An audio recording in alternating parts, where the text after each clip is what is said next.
और जब मैं रास्ते से आ रहा था गांधी चौक पे, जब राम जी हमको मिले बैठे हुए, तो मेरे मन में भी ये विचार आया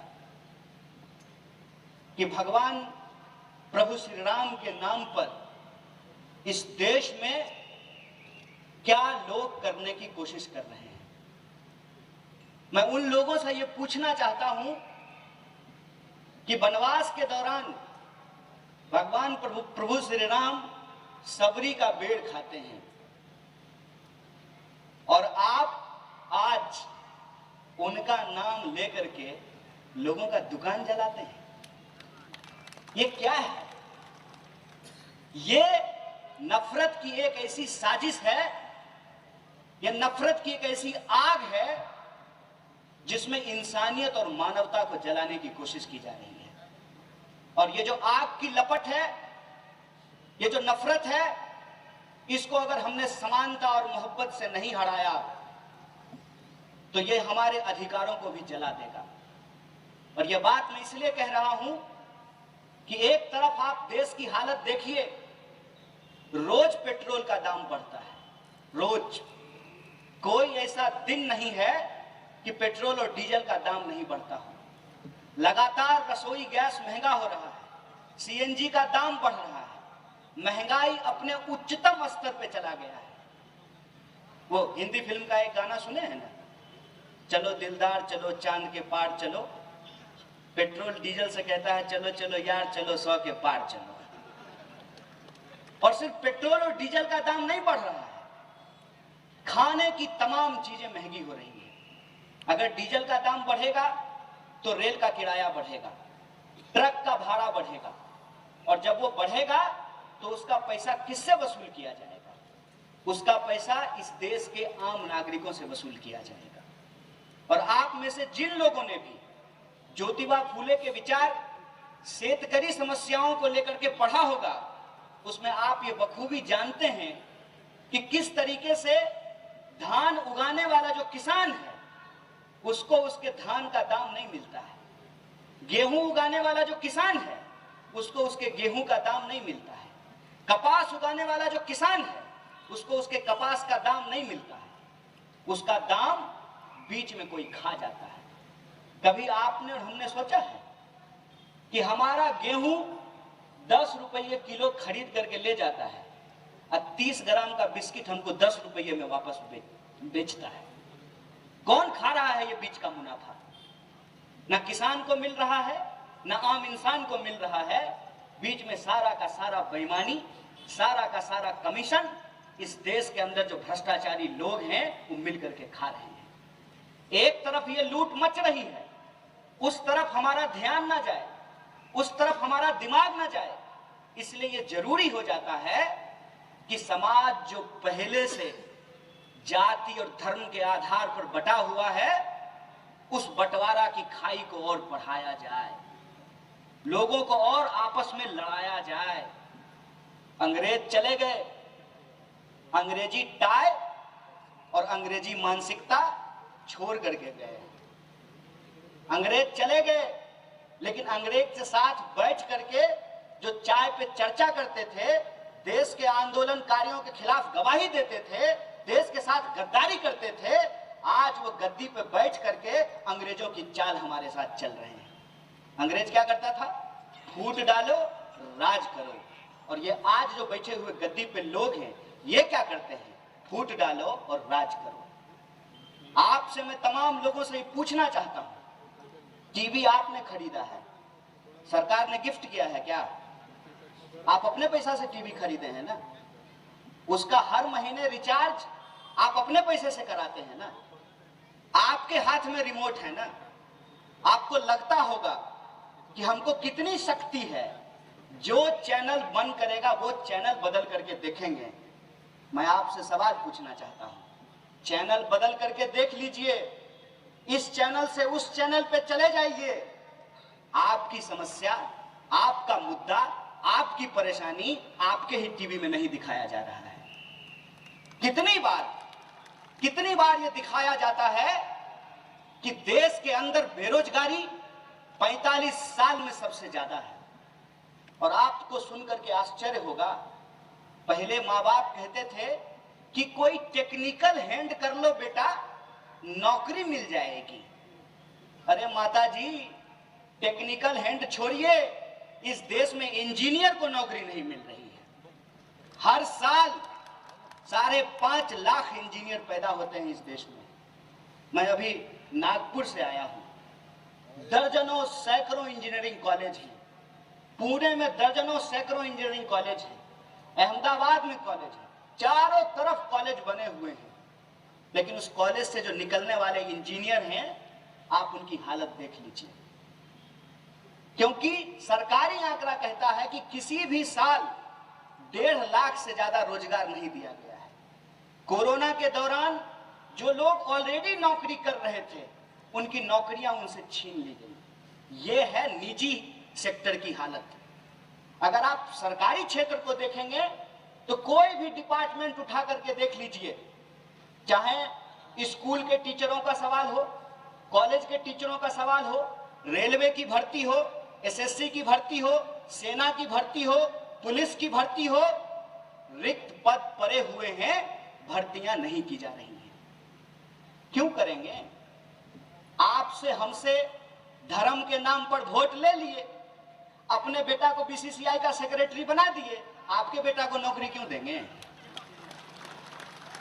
और यह सवाल हमारे दिमाग में ना आए, इसीलिए जरूरी हो जाता है कि लोगों को जाति और धर्म के नाम पर आपस में लड़ाया जाए। फूट डालो राज। यह सवाल हमारे दिमाग में ना आए कि जब दुनिया में तेल सस्ता था तब भी हम महंगा तेल खरीद रहे थे। आज जब तेल महंगा हो गया है दुनिया में, तो कहते हैं कि रसिया और यूक्रेन के बीच में लड़ाई हो रही है, इसीलिए तेल महंगा हो रहा है। चाचा जी, जब लड़ाई नहीं हो रही थी, जब यूक्रेन और रसिया आपस में नहीं लड़ रहा था और कच्चा तेल सबसे सस्ता मिल रहा था, तब भी आप सबसे महंगा पेट्रोल और डीजल क्यों हमसे खरीदवा रहे थे? किसी भी पेट्रोल पंप पे चले जाइए, एक तरफ आपकी पेट्रोल की टंकी और दूसरी तरफ साहब की नौटंकी, हंसता हुआ नूरानी चेहरा। उसको देखिए और सोचिए कि जितना टैक्स जो है आपसे वसूला जाता है, उससे कम में पेट्रोल और डीजल मिलता है। तो कि नहीं रहेगी बेकारी, हर साल 2 करोड़ नौकरी पैदा की जाएगी।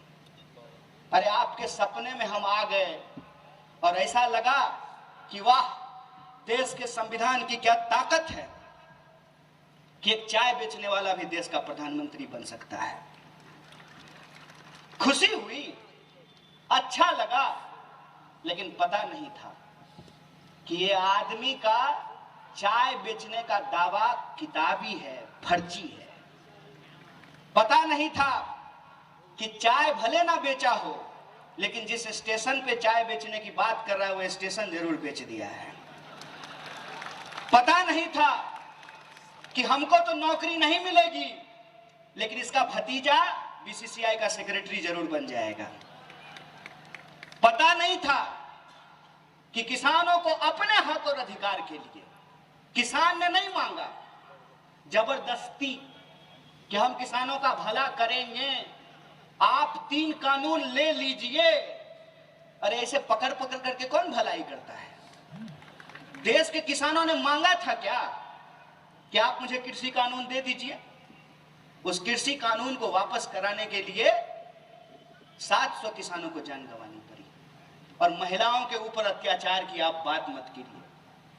इस देश की क्या विडंबना है, इसको समझिए। खुशी होती है महामहिम राष्ट्रपति को देख करके, रामनाथ कोविंद साहब को, माननीय राष्ट्रपति को देख करके आत्मा प्रफुल्लित हो जाता है कि भाई इस देश में दलित भी राष्ट्रपति बन सकता है। ऐसा लगता है कि डॉक्टर बाबा साहब भीमराव अंबेडकर का सपना पूरा हो गया। लेकिन जो ही हाथरस में एक बेटी की जान जाती है और उनके मुंह से एक आवाज नहीं निकलता है, आत्मा वापस जो है शरीर में आ जाती है, दिल बैठ जाता है। लगता है ये बाबा साहब भीमराव अंबेडकर का सपना नहीं पूरा हो रहा है। ये तो गुरु जी का सपना पूरा हो रहा है,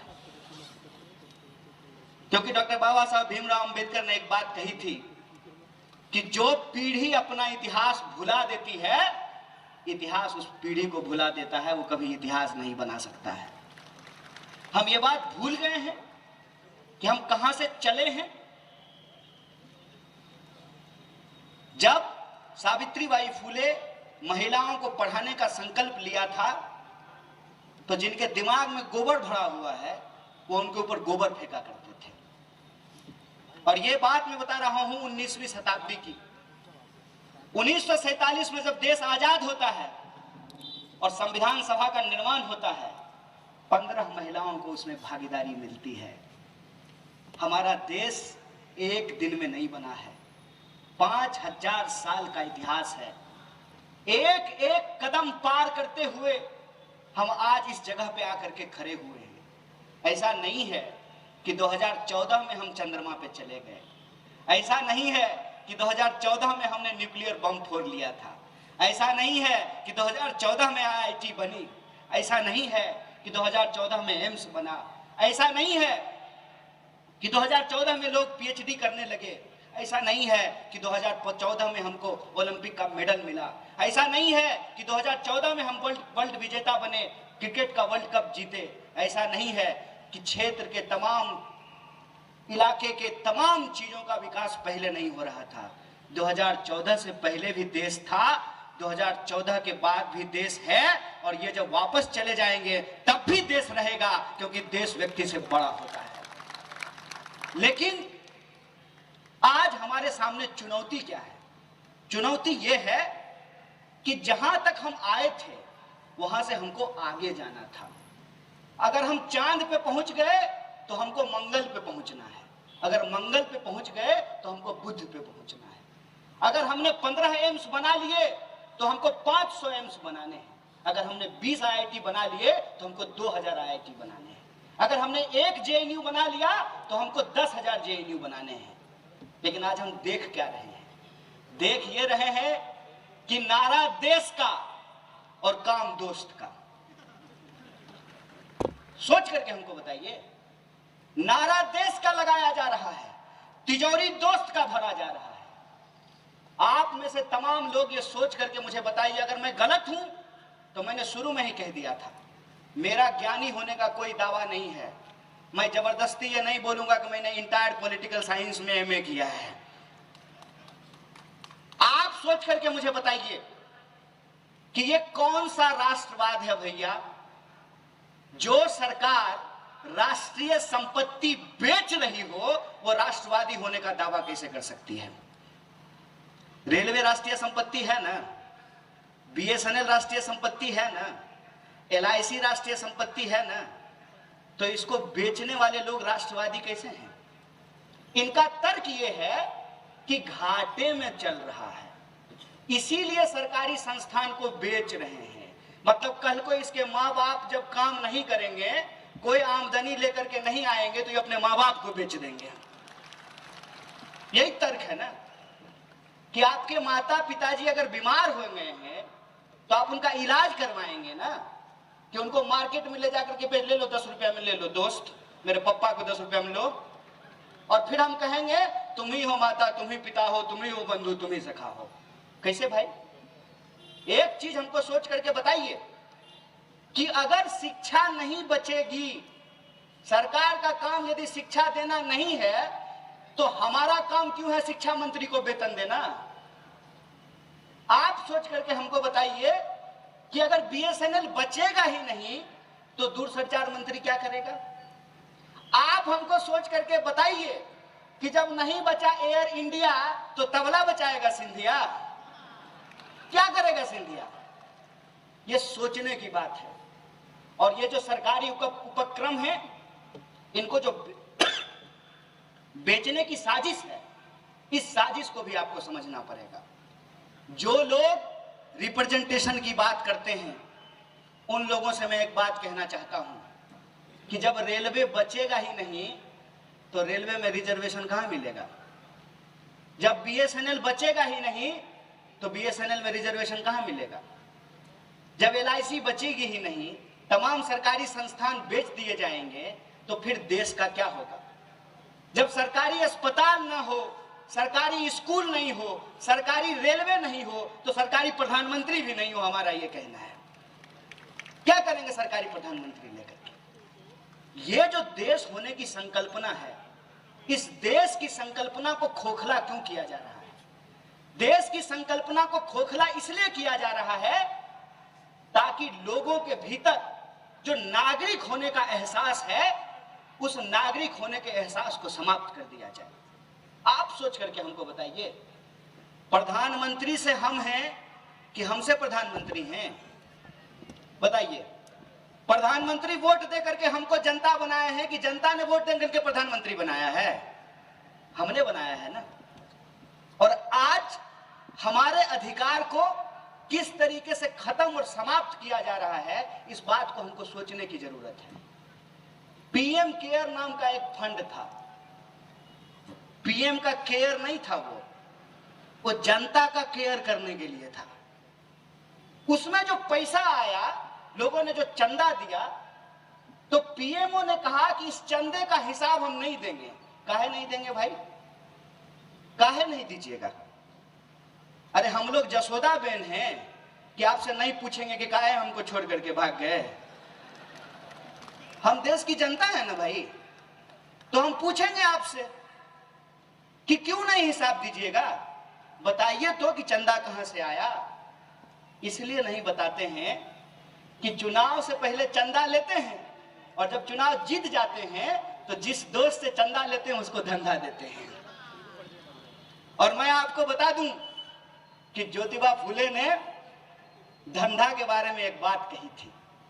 उन्होंने कहा था कि धंधा और धर्म में फर्क होता है। लिखा है ना ज्योतिबा फुले ने कि धंधा और धर्म में फर्क होता है। किसान अगर खेती करता है तो ये उसका पेशा है, उसका धर्म नहीं है। तो अगर कोई दक्षिणा मांगता है तो ये उसका धंधा है, उसका धर्म नहीं है। ये मेरे विचार नहीं है, ये महात्मा ज्योतिबा फुले के विचार है। मैं उसी तरह से आपसे पूछना चाहता हूं कि प्रधानमंत्री का धर्म क्या है?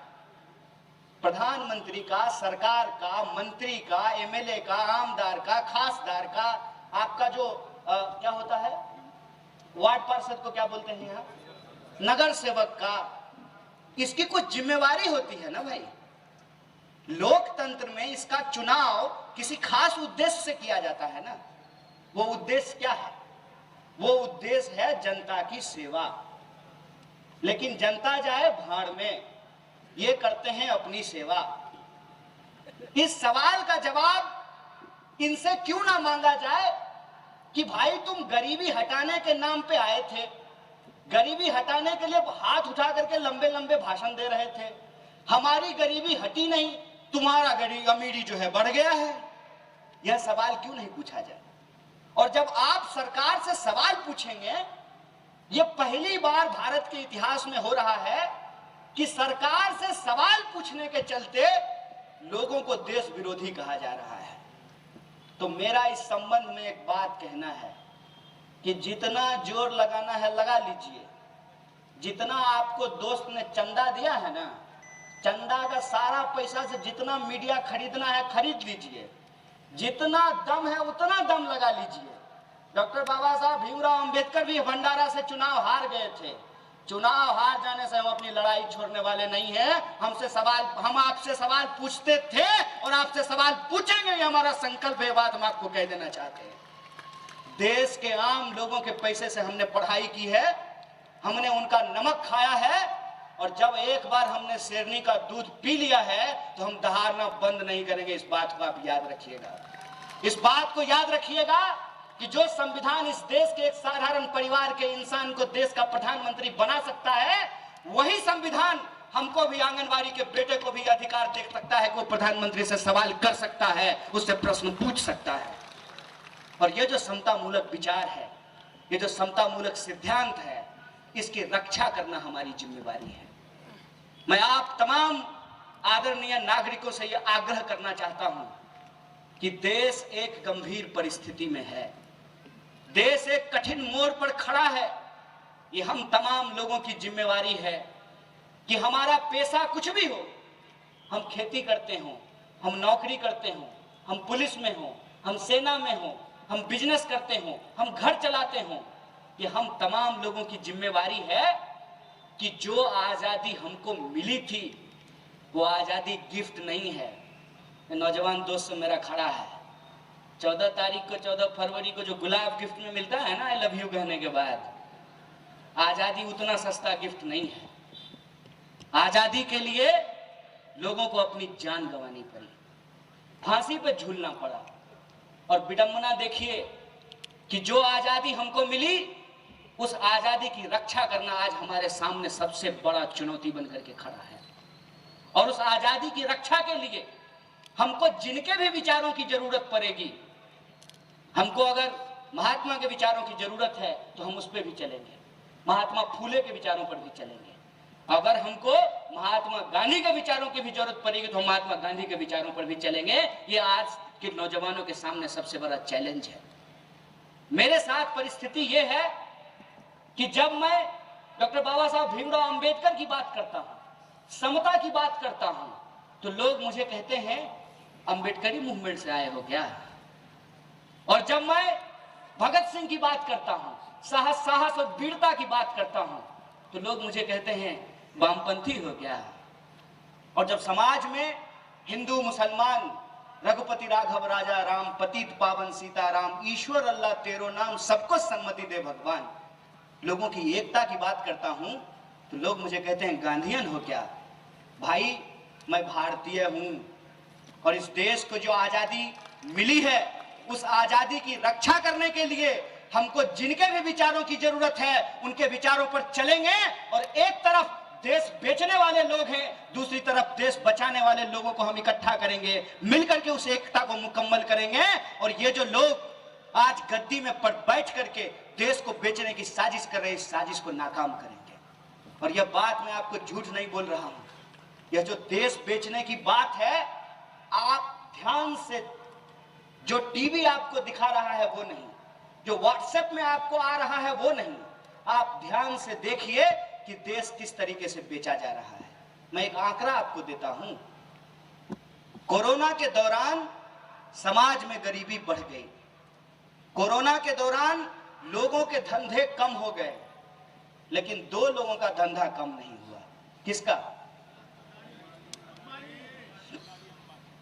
अंबानी और अदानी। जोर से बोलिए। देश सिर्फ उसी के बाप का थोड़ी है, हमारे भी पापा मम्मी का है। जोर से बोलिए।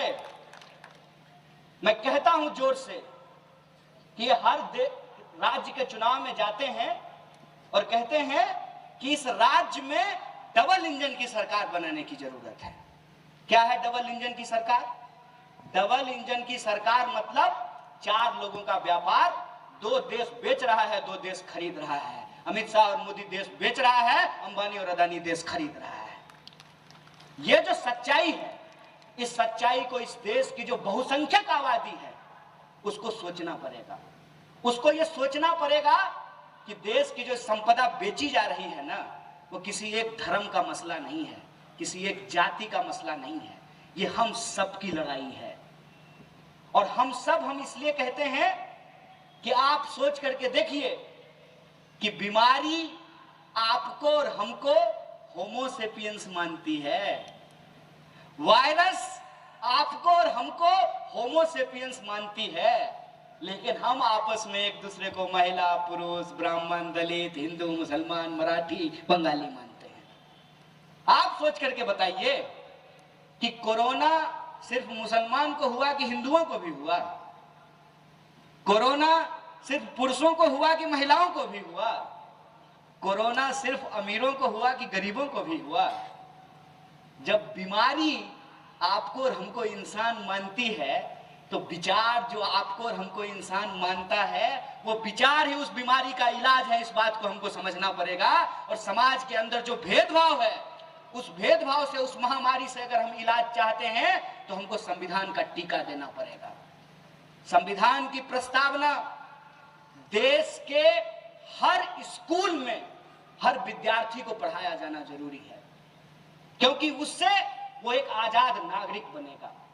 उससे वो किसी जाति का होने के पहले भारत का नागरिक बनेगा। उससे वो किसी लिंग का होने के पहले भारत का नागरिक बनेगा। संविधान की प्रस्तावना में यह बात साफ साफ लिखी हुई है। एक बार बहस हो रही थी, बहस में हमारा एक भाजपाई दोस्त हमको बोला कि तुम इतना बाबा साहब का नाम लेते हो, तुमने बाबा साहब के थॉट्स ऑन पाकिस्तान पढ़े हैं? हमने कहा नाम तो आजकल तुम्हारे प्रधानमंत्री भी लेते हैं, 14 अप्रैल को फोटो भी चढ़ाते, माला भी चढ़ाते हैं। तुम बताओ कि तुम और तुम्हारे प्रधानमंत्री ने डॉक्टर बाबा साहब भीमराव अंबेडकर का 22 प्रतिज्ञा पढ़ा है क्या? अगर पढ़ा है तो बताओ। अगर पढ़े होते तो आप इस शहर को घूम करके देख लीजिए, आपको अजीबोगरीब पोस्टर दिखाई देंगे। राम जी एक पोस्टर पे अकेले थे, उनका साथ डॉक्टर बाबा साहब भीमराव अंबेडकर दे रहे थे। देख लीजिएगा घूम करके। मैं आंख खोल करके चलता हूं और मैंने इस शहर में ये पोस्टर देखे हैं। ये कैसे हो रहा है? मुझे इससे कोई तकलीफ नहीं है, मुझे इससे कोई दिक्कत नहीं है। बस मैं ये समझने की कोशिश करता हूं कि किसी भी महामानव के विचार को यदि छोड़ दिया जाए तो वो महामानव पत्थर की मूर्ति के अलावा और कुछ नहीं रह जाता है। इस बात को याद रखिएगा। अगर आप डॉक्टर बाबा साहब भीमराव अंबेडकर के विचारों पे नहीं चलते हैं, अगर आप महात्मा फूले के विचारों पे नहीं चलते हैं, अगर महिलाओं को इस बात का एहसास नहीं है कि सावित्रीबाई फूले नहीं होती तो आप पढ़ नहीं पाती, आप पायलट नहीं बन पाती, आप फौज में नहीं जा पाती, आप साइंटिस्ट नहीं होती। अगर इसका एहसास नहीं है, इसका मतलब हम अपने इतिहास से अनभिज्ञ हैं। और याद रखिएगा, मोदी जी इतिहास में फेल हो गए थे। नहीं, ये मैं फैक्ट बता रहा हूं। मोदी जी इतिहास में फेल हो गए थे, इसीलिए उनको ना आपके वर्तमान की चिंता है, ना आपके इतिहास की चिंता है। और आप अगर अपने इतिहास को भूल गए और वर्तमान में कार्रवाई नहीं की तो आने वाली पीढ़ी का भविष्य खराब हो जाएगा। इस बात को याद रखिएगा। जैसे हमको गर्व होता है कि इस देश के महामानवों ने हमारे हक और अधिकार के लिए लड़ाई लड़ी, उसी तरीके से हमको भी उस अधिकार की रक्षा के लिए लड़ना चाहिए ताकि हमारी आने वाली पीढ़ी हमारे ऊपर गर्व करे। और अगर इस मिशन को आप करने के लिए तैयार हैं, अगर ये संकल्प आपने लिया है कि किसी भी सूरत में हम देश को वापस नहीं जाने देंगे, किसी भी सूरत में इस देश के भीतर किसी की भी पहचान के आधार पर हम भेदभाव को बर्दाश्त नहीं करेंगे। मैंने अभी एक चीज देखा बहुत मजेदार। जब मैं इन तीनों तस्वीरों के ऊपर फूल चढ़ा रहा था तो पहले मोमबत्ती जलाया, फिर अगरबत्ती जलाया, तो मेरे मन में एक अचानक से विचार आया कि आप चाहे मोमबत्ती जलाते हो या अगरबत्ती, पेट्रोल पंप पे आप जाइएगा ना तो पेट्रोल का दाम आपका जेब जला रहा है। इस बात को याद रखिएगा। और जो लोग इन छोटी छोटी चीजों में एक बड़ी लड़ाई को भूल रहे हैं, वो एक बहुत बड़ी गलती कर रहे हैं। वो इस साजिश को नहीं समझ रहे हैं कि मोमबत्ती और अगरबत्ती में बांट करके जो दो लोग हैं ना, वो देश की ऐसी की तैसी कर रहा है। इस बात को हमको समझना पड़ेगा कि 70 साल में हम जहां पहुंचे हैं वहां से हमको आगे जाने की जरूरत है, वहां से हमको पीछे जाने की जरूरत नहीं है। इसीलिए आज की इस दौर में महात्मा फूले साहू जी महाराज, डॉक्टर बाबा साहब भीमराव अंबेडकर के विचारों का महत्व और बढ़ जाता है। इसीलिए खास करके मैं अपने नौजवान दोस्तों से ये आग्रह करना चाहता हूं कि ये एक वक्त का काम नहीं होना चाहिए कि साल में एक बार सार्वजनिक जयंती समिति ने जयंती मना लिया और बात खत्म। आपको इसको एक मिशन की तरह लेना पड़ेगा। और विचार का उद्देश्य सिर्फ नेता बनना नहीं होता है, विचार का उद्देश्य सिर्फ और सिर्फ सत्ता पाना नहीं होता है, विचार का उद्देश्य एक प्रबुद्ध नागरिक का निर्माण करना होता है। इस बात को आप याद रखिएगा। और जिसका समाज प्रबुद्ध होता है, जिसके नेता प्रबुद्ध होते हैं, उस देश का इतिहास स्वर्णिम होता है। एक एग्जाम्पल आप लोग देख लीजिए। 1947 में इसी नफरत की राजनीति ने अंग्रेजों की फूट डालो राज करो की नीति के चलते सुअर का मांस मस्जिदों में फेंका जाता था, गाय का मांस मंदिरों में फेंका जाता था। अंग्रेजों ने हम भारतीयों को आपस में लड़ाया, हमारे ऊपर 200 साल गुलामी की, और जब देश छोड़ करके जा रहे थे तो हमारे दिल के 2 टुकड़े कर दिए। 2 देश बना, एक भारत और दूसरा हमारा पड़ोसी देश। उसकी हालत देख लीजिए। हमको गर्व करना चाहिए कि हमारे पास नेहरू थे, हमारे पास नेहरू थे, इसीलिए आज नरेंद्र मोदी प्रधानमंत्री बन पाए। इस बात पे हमको गर्व करना चाहिए। आप देख लीजिए कि कोई प्रधानमंत्री वहां अपना कार्यकाल पूरा नहीं करता है, बीच में ही जो है उसको अपना कार्यक्रम छोड़ करके जाना पड़ता है। हमारे देश में जब पहली बार चुनाव हुआ था, पूरी दुनिया हमारे ऊपर हंस रही थी, पूरी दुनिया हमारे ऊपर कार्टून बना रही थी, और हमने पूरी दुनिया को वापस आंख दिखाया कि भारत जब अपना पहला चुनाव संपन्न किया तो दुनिया का सबसे बड़ा लोकतंत्र के रूप में स्थापित हुआ था। ये हमारा इतिहास है। 70 साल की इस यात्रा में हमने बहुत कुछ खोया है और बहुत कुछ पाया है। इस यात्रा में हम बहुत आगे आए हैं और हमको बहुत आगे जाना है, लेकिन कुछ लोग वापस से इस समाज को, इस देश को मध्य युग में पहुंचाना चाहते हैं। उनसे हम सिर्फ एक बात कहना चाहते हैं कि आपको कुर्सी लेनी है ले लीजिए, आपको राज करना है राज कीजिए, लेकिन लोगों के दिलों का बंटवारा मत कीजिए, दोबारा जो है इस देश को बांटने की साजिश मत कीजिए। ये हम आपसे कहना चाहते हैं। फिर भी अगर आप अपनी हरकतों से बाज नहीं आएंगे, जिसकी संभावना 100% है, आप बढ़िया से तैयार हो जाइए, सेंट लगा लीजिए, अच्छा कपड़ा पहन लीजिए, मक्खी आपके शरीर के ऊपर आकर के नहीं बैठेगी। आप गंदा है, नहीं नहाए हैं, मक्खी आपके ऊपर आकर के बैठेगी। कहते हैं कि चोर चोरी से गया कि तुम्बा फेरी से गया। जिनको समाज को बांटने की आदत है, लोगों को आपस में लड़ाने की, भिड़ाने की, आग लगाने की आदत है, वो अपनी आदत से बाज नहीं आएंगे। तो उनको एक बात कह देना चाहते हैं कि अगर आप गोडसे बनने के लिए तैयार हैं तो हम भी अंबेडकर को अपने साथ लेकर के चलने के लिए तैयार हैं। इस बात को याद रखिएगा। इस बात को याद रखिएगा कि अगर आप ब्रिटिशर्स बनने के लिए तैयार हैं तो हम भगत सिंह की तरफ फांसी पर चढ़ने के लिए तैयार हैं। इस बात को आप याद रखिएगा। इस बात को आप याद रखिएगा कि किसी भी सूरत में अगर आपने हमारे देश को बांटने की कोशिश की, किसी भी सूरत में अगर आपने नफरत की आग लगाने की कोशिश की, तो पूरे दम से आपका मुकाबला करेंगे, और हम नहीं, हमारे जैसे लाखों करोड़ों नौजवान खड़ा होकर के इसका मुकाबला करेंगे। इस बात को आप याद रखिएगा।